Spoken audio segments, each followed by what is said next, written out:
dejado al aire la pregunta de si, no, esta vez ese reimpulso, esa reactivación del sector bienes, productos, servicios, luego del tema de las elecciones, de esa baja natural donde hay una expectativa del venezolano que quizás se ocupa en otras cosas y baja esos hábitos de consumo. Apenas ha transcurrido poco más de una semana, pero quería saber si han visto esa reanimación del sector luego de la temporada electoral.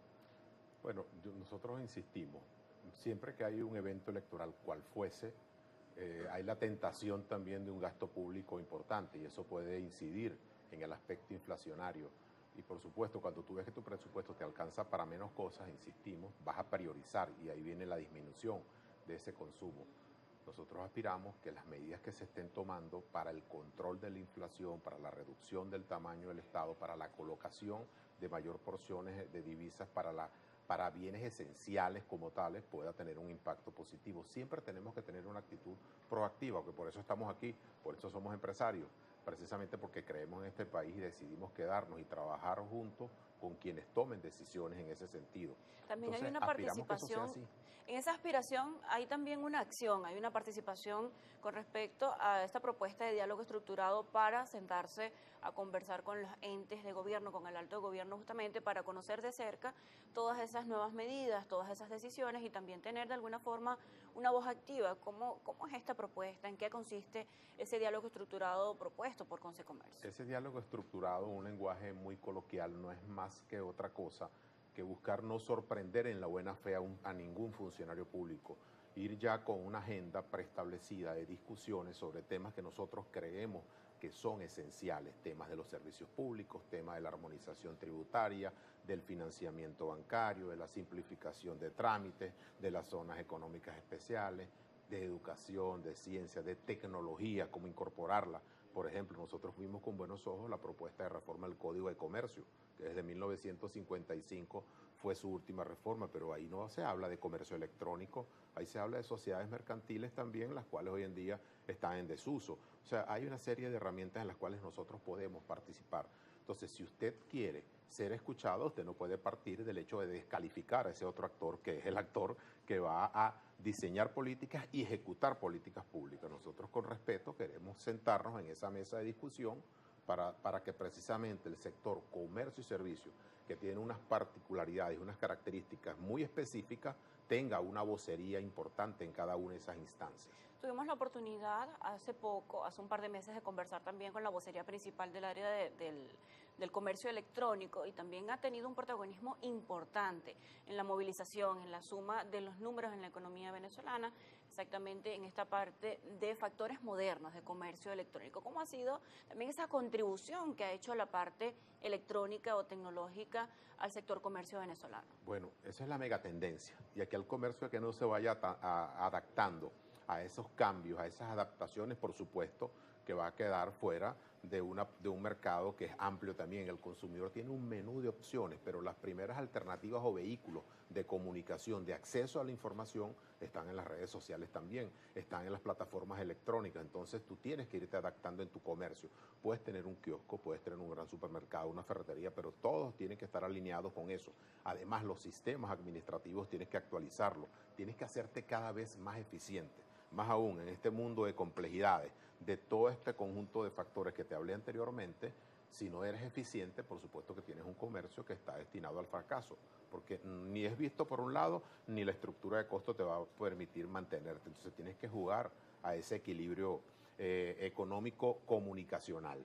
Antes de entrar a hablar del tema cambiario, también veíamos que personas de la tercera edad representaban el mayor porcentaje de usuarios de esas plataformas electrónicas y esto se hacía curioso porque dices, bueno, quizás los adultos mayores no son los que dominan la tecnología, pero precisamente con el uso de páginas intuitivas, fáciles de navegar, que se hacían ligeras o de fácil interfaz para las personas de la tercera edad, eres quienes tenían mayor acceso a estas compras modernas, al uso de todo lo que tenía que ver con la parte digital y esto llamaba muchísimo la atención que tenían ese público de la tercera edad que era el mayor porcentaje de consumidores para el comercio moderno.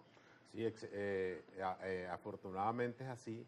La capacidad de esas personas de adaptarse a estas tecnologías es asombrosa. Es como la de los niños también, muy pequeña, ¿no? Ahí hay un conocimiento que se va desarrollando, pero aquí que ya hay toda una cultura que se puede pensar que es mucho más difícil, lo que hay que insistir, porque las tecnologías hoy en día son cada vez mucho más amigables, mucho más fácil de hacer ese intercambio, esa interacción.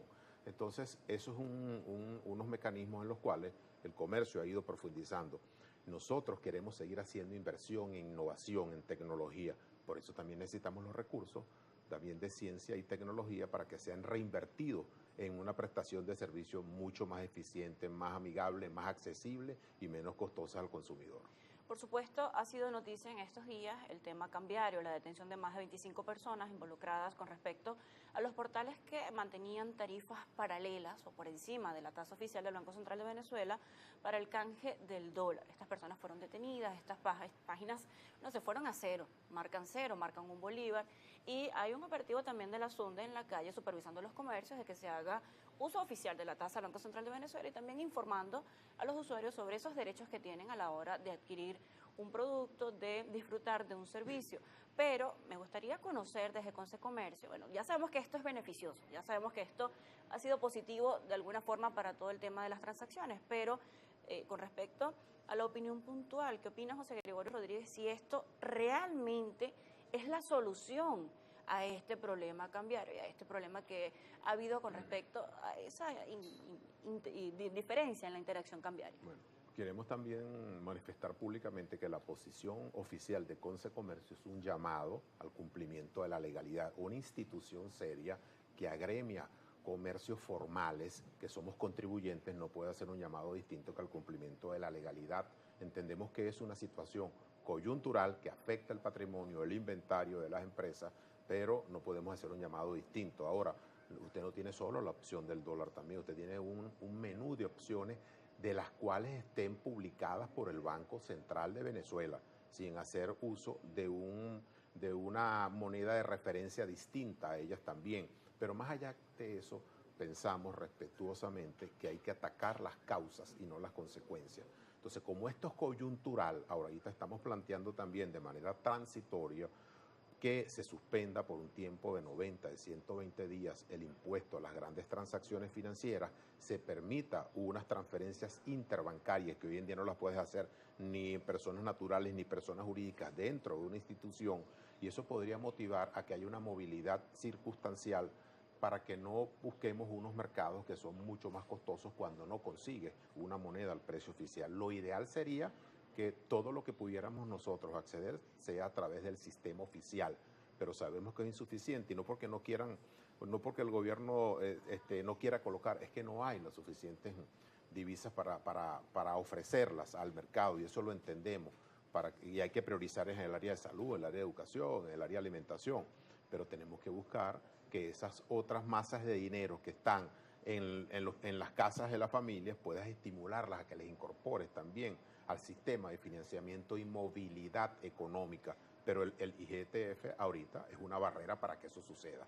¿Cómo se le explica al jefe de casa o al consumidor cotidiano que, por ejemplo, el comercio adquiere una mercancía en divisas, el comercio adquiere mercancía importada o de alguna forma tiene que ver con toda una transacción realizada en dólares, pero se encuentra que cuando va a hacer el pago en bolívares le cobran en euros? Entiendo que esto es permitido, es legal, está dentro de todas las tasas cambiarias emitidas por el Banco Central de Venezuela. De hecho, muchas multas, sanciones, muchos pagos que se hacen oficialmente a instituciones de gobierno están calculadas en base al euro, pero es necesario brindar información y explicar esto porque el consumidor llega y dice, bueno, pero ya va, ¿cómo yo estoy seguro o segura de que este comercio compró a otra moneda que no haya sido el dólar y yo voy a pagarlo más, de una forma más costosa en bolívares? Entonces, hay también una distorsión con respecto a facilitar información al consumidor. Sí, yo creo que eso es parte de la educación, que no es una responsabilidad exclusiva del Estado, de nosotros los gremios también. Pero hoy en día se facilita esa explicación. No es que abarcamos el 100% del espectro de la sociedad, pero es que hay todo un ejército de emprendedores a nivel nacional que nosotros estamos buscando también cómo encauzarlos a la formalidad. Y esos emprendedores que son pequeñas iniciativas económicas que aspiramos se conviertan en verdaderos empresarios el día de mañana, en 1 o 2 años, también ya tienen esa experiencia, viven en los sectores populares, viven en las barriadas también, compran un producto, lo revenden y cuando lo compran lo venden a otro comienzan a sentir, entonces ya no ven en ese comerciante aquella imagen de simplemente un especulador, un aprovechador de oficio. en esa circunstancia, ¿no? Detrás de ese comerciante hay alguien que ha hecho un gran esfuerzo, que tiene que pagar una nómina, que tiene que pagar unos salarios, que tiene que pagar unos tributos al Estado, que paga hoy en día unos servicios que ya no son subsidiados, porque tampoco estamos de acuerdo con los subsidios. Lo que queremos en el fondo es buscar mecanismos y políticas macroeconómicas que permitan el crecimiento del sector privado.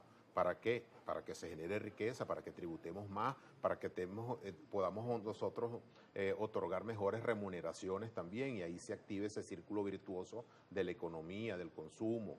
Entonces esos son aspectos importantes. Así que esa educación hoy en día es un poquito mucho más generalizada, más comprensible. Por supuesto que en la viña del Señor hay de todo. ¿No termina siendo entonces legal ese cálculo cuando se va a hacer la compra en euros? Sí, sí es una de las monedas, cualquiera de ellas que sea, que esté publicada por el Banco Central de Venezuela, porque recuerden que ese valor del signo monetario no lo establece de manera unilateral el Banco Central de Venezuela.